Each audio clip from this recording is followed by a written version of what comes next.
Das Jahr 2018 ist mittlerweile gestartet und wir wollen euch eine kleine Videoreihe präsentieren und mit einem interessanten Projekt.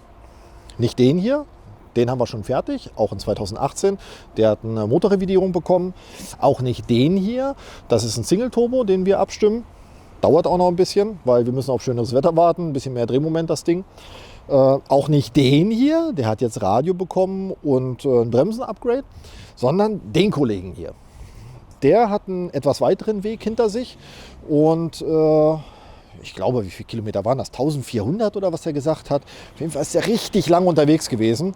Der kommt nämlich aus Schweden. Unser zweiter Kunde aus Schweden, der ebenfalls eine Leistungsspritze mittels Kompressor bekommt. Sehr ungewöhnlich, was ich finde, das ist ein Cabrio. Ich weiß nicht, ob man ein Cabrio in Schweden braucht. Ist ja eh relativ kalt auch. Und so wie er gesagt hat, kommt er auch aus dem nördlichen Bereich von Schweden. Aber gut. Machen wir natürlich ohne weiteres. Wir werden auch für euch diesmal eine ausgiebige Vorher-Nachher-Messung machen. Das heißt Leistungsprüfstand 100-200 Messungen. Ihr werdet den Umbau begleiten und natürlich im Nachhinein nochmal Leistungsprüfstand 100-200 Messungen. Falls ihr während der Umbauphase Fragen habt oder sowas oder was ihr gerne sehen möchtet, dann schreibt es einfach unter die Kommentare und wir zeigen euch das dann in der nächsten Videoreihe. Ja, und so könnt ihr quasi interaktiv die Videoreihe ein bisschen mitbestimmen.